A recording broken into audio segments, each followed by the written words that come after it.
Merci de nous rejoindre pour cette première édition du journal de ce week-end dont voici les titres. 15 octobre 1987, 15 octobre 2021, 34 ans de l'assassinat du président burkinabé Thomas Sankara. Cette journée d'hommage d'hier a été ponctuée d'un dépôt de gerbes de fleurs et de témoignages au mémorial qui porte son nom. Autre commémoration, ce 15 octobre, la femme rurale burkinabé a été célébrée à Zignaré pour cette 24e édition au Burkina de la femme rurale. La sécurisation des espaces cultivables à leur profit a été au cœur des échanges. Et en Afrique du Sud, l'ex-président Jacob Zuma a été libéré sous condition pour raison de santé. Des milliers de partisans sont sortis saluer cette libération. Les détails juste avant la fin de cette édition. Je me réjouis de vous présenter les nouvelles ce samedi. Merci pour votre fidélité renouvelée. Nous vous le disions à l'instant, il y a 34 ans que le père de la révolution burkinabé et 12 de ses camarades ont été assassinés par un commando au Conseil de l'Entente. Hier, une cérémonie d'hommage à ces martyrs s'est tenue au mémorial qui porte le nom du feu président Thomas Sankara. Une commémoration marquée par un dépôt de gerbes de fleurs par le président du Faso, Serge Kaboré. Le 15 octobre 1987, quelques minutes après 16 heures, la voiture du président Thomas Sankara est à la barrière du Conseil de l'Entente, actuel mémorial Thomas Sankara. Un véhicule qui sortira sans ses occupants, ainsi en ont décidé les bourreaux du père de la révolution burkinabé et ses 12 compagnons. 34 années après, et seulement quelques jours après le début du procès de ce dossier emblématique, le pays des hommes intègres rend hommage à Thomas Sankara et ses compagnons. À cet effet, un dépôt de fleurs est effectué en ce lieu symbolique par le chef de l'État Rochma Christian Kaboré en présence des familles. L'émotion est grande pour les familles, en témoignent ces images.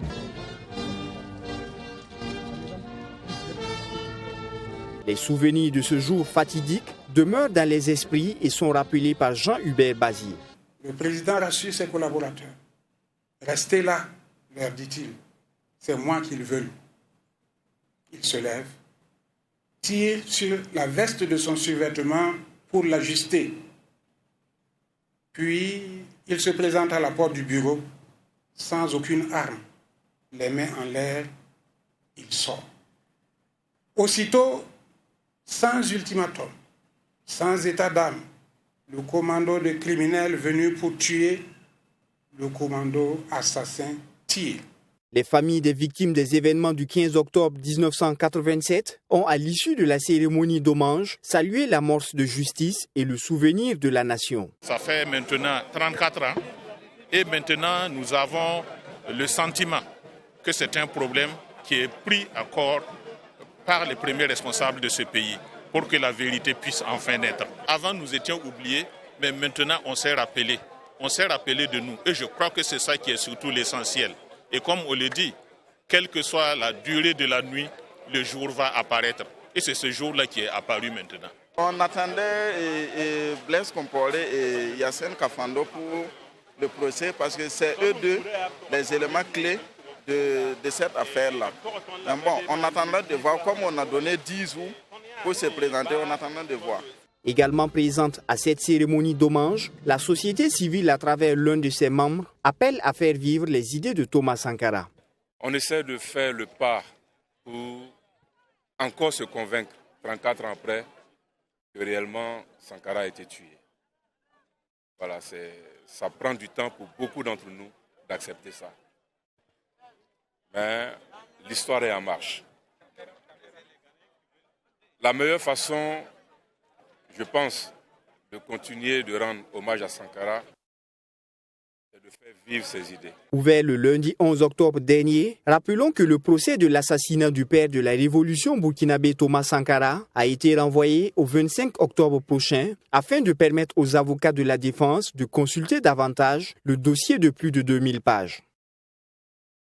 Autre commémoration dans ce journal et datant d'hier également, par contre à Zignaré dans le plateau central burkinabé, c'est celle de la femme rurale burkinabé. Pour cette 24e édition ce 15 octobre au Burkina, le thème s'articulait autour de la sécurisation foncière qui est l'avenir pour les femmes rurales. Une occasion pour réfléchir sur la sécurisation des espaces cultivables au profit des femmes qui représentent 60 à 80% de la production alimentaire au Burkina. Abdelrahim Nigné.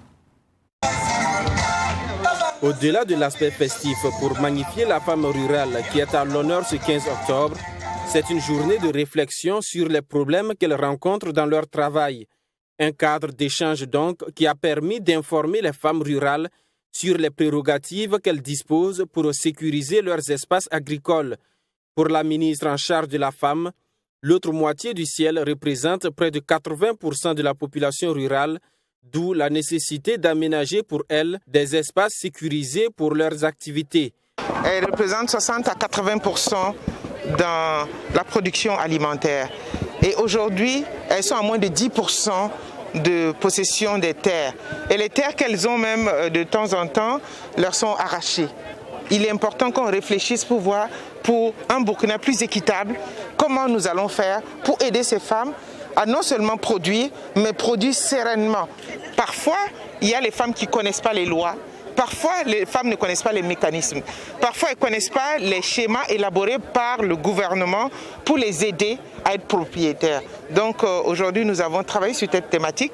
Les femmes de la région du plateau central ont félicité cette démarche de leur ministère de tutelle. Elles ressortent de ces échanges pleins d'espoir de voir enfin leurs souffrances se dissiper. C'est les femmes qui essaient de travailler du matin jusqu'au soir pour nourrir les enfants, pour payer les scolarités. Pourtant, elles n'ont pas l'accès à la terre. Si tu cultives cette année, l'année qui vient, on prend la terre, on retire et te laisse. Donc les femmes, en tout cas, sont dans la souffrance. Oui. Et je pense que tous les demandes faites, nous attendons les résultats. On croit que ça va aller. Cette journée a ainsi permis de rendre hommage à la femme rurale qui, selon les autorités, contribue fortement à atteindre la sécurité alimentaire au Burkina Faso à travers la production et la transformation des produits. Un lot de matériel d'une valeur de près de 57 millions de francs CFA a été mis à la disposition des femmes des 3 provinces de la région du plateau central par le ministère en charge de la femme et celui de l'agriculture. Toujours dans la journée du 15 octobre, au Burkina a été commémorée également la 2e édition du mois du consommons local. Initiée par le ministère burkinabé en charge du commerce, la célébration de ce mois dédié à la promotion des produits locaux est une mise en œuvre effective de l'un des idéaux du père de la révolution burkinabé en ce qui concerne la valorisation du Made in Burkina. Par ailleurs, ce mois du consommons local est aussi un signal fort pour la promotion des produits locaux d'origine communautaire, concourant à l'intensification des échanges intercommunautaires voulus par l'Union économique et monétaire ouest-africaine. Yassine Sawadgo. Une contribution à la mise en œuvre réussie de la zone de libre-échange continentale africaine ZLECAf, c'est sous ce thème que se tient la 2e édition du mois du consommons local. Ce rendez-vous répond non seulement au choix de l'Union économique et monétaire ouest-africaine, UEMOA, de célébrer le consommons local dans le mois d'octobre, mais aussi et surtout promouvoir les produits locaux des pays membres de cet espace communautaire.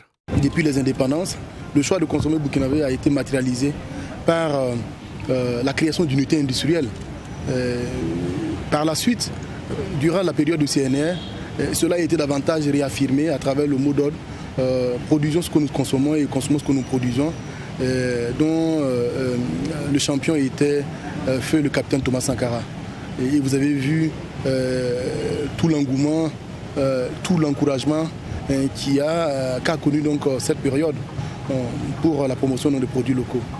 Et avec l'avènement du PNDS en 2016, l'axe 3 a consacré la nécessité de transformer structurellement notre économie en faisant la promotion des secteurs porteurs, notamment les filières porteuses. Cette idée de promouvoir les produits locaux pour les parrains va sans nul doute créer plus d'emplois au sein de la population burkinabé. Je suis là pour encourager mes pairs producteurs, pour aussi montrer, sensibiliser la jeunesse que par la nouvelle politique de notre gouvernement qui est donner priorité de consommer local, nous allons encore plus avoir d'emplois, plus de travail en restant au Burkina Faso, en cherchant à travailler sur nos activités locales.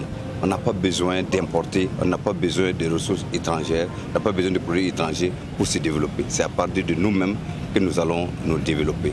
De 2017 à 2020, la commande publique a atteint plus de 400 milliards de francs CFA auprès des producteurs, des transformateurs et des petites et moyennes entreprises. Cette deuxième édition est également le lieu pour les producteurs d'exposer leurs différents produits locaux dont une visite est faite à la fin de la cérémonie par les autorités. Il est également à noter qu'à ce jour, ce sont près de 16 produits qui sont certifiés et devront prendre place sur le marché africain dans le cadre de la zone libre-échange continentale africaine ZLECAf. Commémoration toujours cette fois datant du 13 au 15 octobre. Le Fonds national de la recherche et de l'innovation pour le développement a célébré ses 10 ans d'existence. Bilan et perspectives étaient donc à l'ordre du jour, activités également, et pour ce faire, le Fonds RID a offert un cadre de promotion et de vente de produits aux bénéficiaires de ce fonds. Détail Ami Valiant et Fatima Tanikima. Le Fonds national de la recherche et de l'innovation pour le développement FONRID a financé plus de 151 projets. Il s'agit entre autres des projets portant sur l'évaluation et la diffusion de paquets technologiques pour la récupération des manguiers, le projet de protection intégrée de poissons et de végétaux dans la pisciculture semi-intensive au Burkina Faso et le projet de recherche-développement sur le bananier. Ça consiste dans un premier temps à élaguer les branches mortes, c'est-à-dire les branches qui sont desséchées. Il faut les couper jusqu'à la partie vivante de l'arbre. Ensuite, il faut brûler ces branches-là, parce que ces branches contiennent des pathogènes. Donc, en les brûlant, on les détruit. Ensuite, il faut réaliser en fait une cuvette au pied des arbres. Et l'objectif de cette cuvette, c'est d'augmenter la capacité de rétention en eau de l'arbre. Et comme les arbres ne sont pas arrosés, donc lorsqu'il y a la pluie et lorsqu'on apporte de l'eau, l'eau profite énormément à l'arbre. Et nous avons essayé de faire une estimation de la rentabilité économique de l'essai et il y a un gain économique très très important. Le projet a été retenu et donc du coup il fallait encore voir est-ce que la batteuse elle-même elle est apte avec les résultats de recherche que nous avons pour être acceptée par la plateforme Niébé sur le terrain. Et donc on a fait d'abord des essais de terrain pour voir est-ce que ça marche vraiment, est-ce qu'elles sont d'accord. Et ensuite, on est revenu, on a fait des améliorations. Pour le directeur général du Fonds RID, tous les projets retenus ont été financés à hauteur de 30 millions de francs CFA chacun. Il a aussi ajouté que l'appui aux structures de recherche ne se limite pas qu'au financement des projets. Le Fonds RID assure également, selon lui, le renforcement des capacités de la recherche des acteurs. En 10 ans de financement, le bilan est à la hauteur des attentes, à en croire le directeur général. Alors, les perspectives, c'est d'abord de renforcer et améliorer ce que nous faisons, financer beaucoup plus de projets et surtout, veiller à ce que les projets que nous finançons sortent vraiment davantage de résultats dont les populations ont besoin. Deuxièmement, augmenter le niveau des ressources dont nous disposons afin que plus d'acteurs de la recherche et de l'innovation puissent bénéficier de ces financements-là. La célébration des 10 ans d'existence du Fonds national de la recherche et de l'innovation pour le développement FONRID, faut-il le rappeler, a débuté depuis le 13 octobre dernier autour du thème FONRID, 10 ans de financement de la recherche et de l'innovation, bilan et perspectives. FESPACO 2021, aujourd'hui même s'ouvre la 27e édition du Festival panafricain du cinéma et de la télévision de Ouagadougou. À quelques heures de cette ouverture, la commission sécurité du FESPACO a fait hier un point du dispositif mis en place pour l'occasion. Une opération de ratissage, de contrôle et de fouille dans la capitale burkinabé est active. Selon les premiers responsables de cette commission, ce sont environ 2500 hommes qui ont été déployés sur le terrain pour assurer la sécurité des personnes et leurs biens pour ce rendez-vous du cinéma africain. Sanata Serré. Des agents de la commission sécurité du FESPACO prêts pour une mission de ratissage et de sécurisation dans la ville de Ouagadougou. Mais avant, ils reçoivent les dernières consignes de leurs supérieurs avec une mission bien claire. Sécuriser entre autres les édifices publics, fouiller les véhicules et contrôler les identités des occupants, interpeller les individus suspects et procéder à un ratissage dans les zones dites d'insécurité. Nous sommes au secteur 7 de la ville de Ouagadougou, au quartier Gunguin, à quelques encablures du siège du FESPACO. Et là, le capitaine Souleymane Koulibaly nous explique les actions déjà entamées dans cette zone. Il y a d'autres groupes un peu plus en avant, après le Ciné Niroya. Je sais que de certaines informations qu'on a déjà reçues, à partir d'ici, les délinquants, la nuit, c'est les points de regroupement, c'est les points de dislocation. Voilà, actuellement, on va rester ici jusqu'à 5 h du matin. Moi, je vais maintenir le dispositif. Parce qu'à l'heure, là, je n'en ai pas le... comment on appelle là? Pour tous, ce n'est pas le bon moment, quoi. Mais toute la zone là va être fouillée. Voilà. On va passer ça au peigne fin. De telle sorte que demain, quand les activités vont commencer, qu'il n'y ait pas de possibilité pour les gens de se réfugier ici, quoi. Les premiers responsables de la commission sécurité, quant à eux, se sont déployés sur le terrain pour constater des visus, la mise en œuvre des consignes qui ont été données à ces policiers et gendarmes et les encourager par la même occasion pour le travail abattu. Nous les avons donné des missions. Nous allons voir déjà si les missions sont bien exécutées et encore les féliciter et encourager pour le travail qu'ils font. Parce que depuis une dizaine de jours, ils sont là sous les intempéries et font un travail que nous constatons très remarquable. Cette mission consiste à la sécurité, la sécurisation documentaire. C'est-à-dire ça consiste à fouiller les véhicules par la consigne à donner et surtout faire de telle sorte qu'un objet ou une arme ne puisse pas rentrer dans le territoire. Mathieu Boro, un usager de la route qui s'est prêté au contrôle et aux fouilles de la police, a apprécié cette initiative des forces de défense et de sécurité. La population, nous-mêmes, nous exigeons ça pour vraiment la sécurité de la nation. Nous disons merci aux sécurités de ce qu'ils font pour le bien de la nation.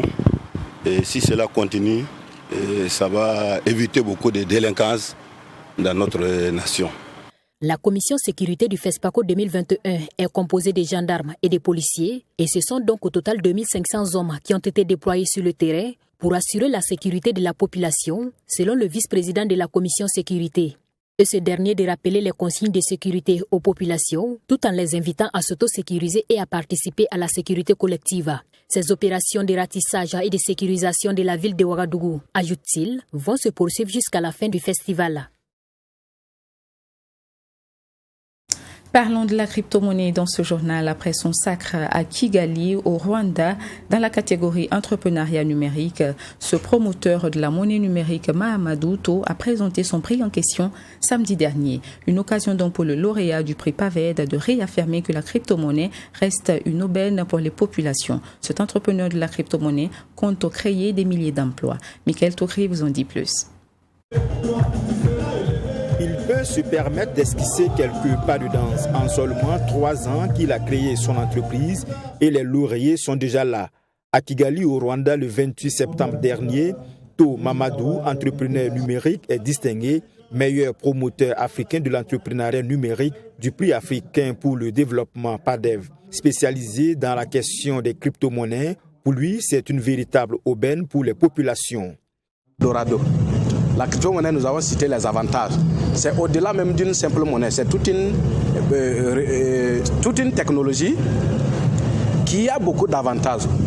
Voilà pourquoi vous voyez aujourd'hui que beaucoup de nations, beaucoup de grands pays sont en train de courir vers la technologie de la blockchain pour la sécurisation de la donnée, pour lutter contre la corruption, pour sécuriser les données foncières et bien d'autres, l'inclusion financière et ainsi de suite.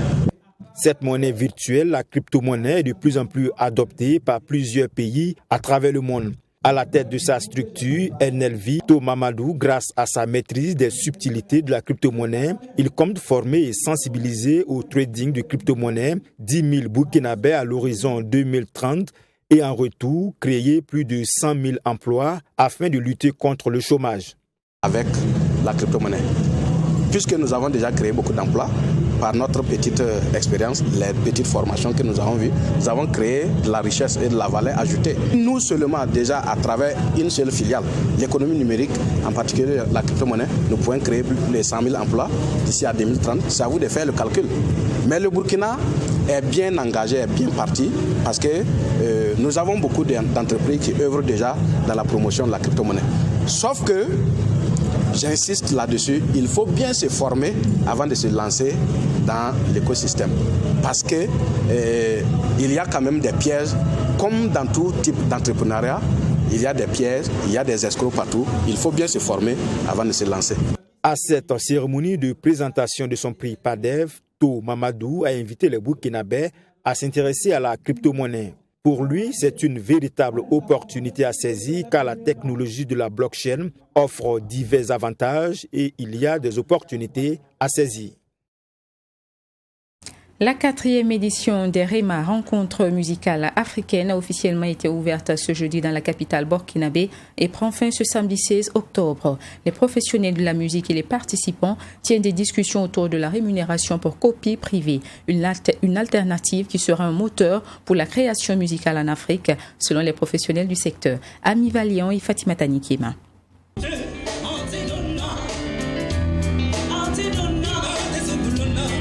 C'est sur ces notes musicales de Awa Melon que le top départ de la 4e édition des rencontres musicales africaines REMA a été donné. Pour cette cuvée 2021, des panels, des conférences publiques, des showcases et des keynotes sont au rendez-vous. Et tout cela en lien avec le thème de la présente édition. Nous sommes très fiers que cette 4e édition touche du doigt une thématique aussi importante. Vous savez aujourd'hui que le BBDA, qui est le Bureau burkinabé de droits d'auteur, est une fierté. Cette fierté-là, beaucoup ne le reconnaissent pas parce qu'on ne sait pas ce qui se passe réellement. Et la copie privée, beaucoup de gens ne connaissent pas. Et nous avons voulu donc que cette édition des REMA se penche sur la question et reconnaisse le travail qui est fait, reconnaisse le Burkina Faso qui brille et le mettre au service un peu du continent pour que ce soit appliqué un peu dans les autres pays. Un cadre de rencontre qui permettra aux professionnels de la musique de porter haut leur voix en ce qui concerne les copies privées et le rayonnement de la musique africaine. Cette cérémonie d'ouverture officielle a été une occasion pour le directeur artistique des rencontres musicales africaines de remettre des trophées aux personnalités qui se sont illustrées pour leur engagement pour la réussite de l'événement. Cette année, on a voulu donc s'arrêter pour reconnaître le travail fait par des institutions musicales. C'est comme ça qu'on les appelle. Les festivals ici, pour nous, ce sont des institutions au niveau de la musique qui apportent et qui font de sorte que la musique continue d'être une véritable industrie. En rappel, cette 4e édition des REMA enregistre quelques innovations selon Alif Naba. Il s'agit notamment de l'introduction du concept des keynotes et de l'augmentation du nombre de sites qui accueillent les participants. Tout autre chose à présent, le maître coranique, théologien et prêcheur Jafar, de son vrai nom Jafar Maïma Ouattara, est décédé hier à Abidjan des suites de maladies. Installé à Bobo Dioulasso et fondateur du comité culturel de la génération des Trois Testaments, Jafar Maïma Ouattara s'en est allé à l'âge de 77 ans. Réaction de quelques Bobolais à l'annonce de son décès avec notre correspondant Joseph Koudou sur place. Cet après-midi, on a entendu la triste nouvelle qui nous a tous bouleversés. Sinon, ce monsieur Jafar, vraiment, c'est notre El Hadji. Bon, il pressait, il faisait les prédications. Bon, il disait la vérité, quoi, rien que la vérité. Ce qu'il voyait seulement, il disait. Il n'avait pas peur. Et puis nous tous, on était derrière lui. Des fois, quand il presse comme ça, nous tous, on part assister. Ce qu'il disait, ça nous touchait beaucoup. Parce qu'il parlait de toutes les religions, sans distinction, quoi. Franchement, cette disparition, c'est vraiment attristé par toute la population parce que, bon, ce qu'on peut retenir de lui, bien vrai qu'après, c'est comme, et au-delà des prêches, voilà ce qu'on peut retenir de lui. Voilà, il n'avait pas froid aux yeux, voilà, pour dire certaines vérités, quoi. Voilà, c'est ce que, surtout de façon capitale, ce que moi je peux retenir de lui. Ah, vraiment. Premièrement, les mots me manquent. Raison pourquoi? Parce que le père fondateur, il nous a enseigné beaucoup de choses. Par rapport à la jeunesse actuelle, il nous a dit certaines choses vraiment qui nous a beaucoup touchés. Bon, vu aujourd'hui avec son décès, vraiment tout ce qu'on a dit, que son âme repose en paix, Effectivement, c'est une nouvelle triste que nous venons d'apprendre ce matin. Et ce que je retiens de M. Jaffar, c'est que c'était une grande personnalité et c'est quelqu'un, bon, il était véridique. Et bon, ce que je vais retenir, c'est que c'était quelqu'un il avait un caractère. Vraiment, moi, j'ai aimé son franc-parler puisqu'il ne cache pas vraiment les choses. Tout ce qui doit être dit là, il est dit clairement. Voilà, c'est ça aussi qui est bon. Bon, c'est ceux qui pensent que ces francs-parler là, c'est pervers, quoi. Ça, puisque souvent, quand tu vois que quelqu'un, par exemple, la parole peut te viser. Donc toi-même, tu peux dire que non, que les paroles qui disent que c'est pervers. C'est un coup vraiment très dur pour Bobo Dioulasso, pour la communauté musulmane et pour tout le Burkina Faso. Jaffar était devenu un exemple pour la jeunesse bobolaise et la jeunesse burkinabé. Puisqu'il dit que autant, quand il faisait des péchés, normalement, si c'est la charia, soit tu es lapidé à mort ou on devrait te fouetter. Mais comme lui, il ne va pas te lapider à mort, il ne va pas te fouetter, donc lui, il va t'insulter. Il va t'insulter, donc je pense que c'était sa manière à lui aussi pour faire passer le message. Et comme ça, beaucoup de gens aussi aimaient Jaffar. Ça aussi, c'est du côté Jaffar. Puisque aujourd'hui, même si quelqu'un venait pour prendre la place de Jaffar, tant qu'il n'y a pas ces perversités-là, je ne pense pas qu'ici va vraiment pouvoir capter les gens comme Jaffar le faisait.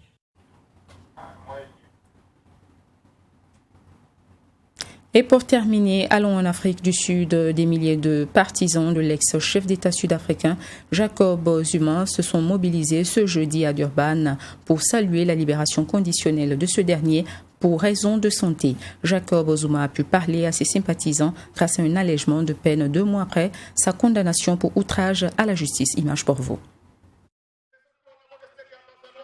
En Afrique du Sud, une foule de partisans de Jacob Zuma s'est rassemblée pour saluer la liberté conditionnelle de l'ancien président. Jeudi, à Durban, ils étaient des milliers à prier pour l'ex-chef d'État sud-africain, libéré pour raison médicale. Un aménagement de peine qui a été accordé 2 mois après sa condamnation à 15 mois de prison pour outrage à la justice. Zuma est un vrai homme, c'est un grand homme. Il fait des erreurs, nous faisons tous des erreurs en tant que peuple. Vous savez, le gars est trop vieux pour aller en prison. Libéré depuis début septembre, Jacob Zuma n'est pour le moment pas apparu en public. C'est par vidéo qu'il s'est adressé à ses partisans jeudi, au cours d'un discours décousu d'une durée d'1 heure. Aujourd'hui, nous sommes un État gouverné par ceux qui savent ce que c'est d'être opprimé et privé des droits humains fondamentaux.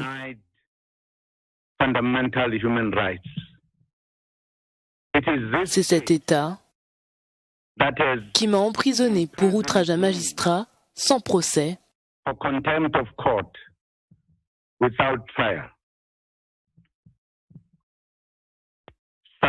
Quelque chose a terriblement mal tourné dans notre pays.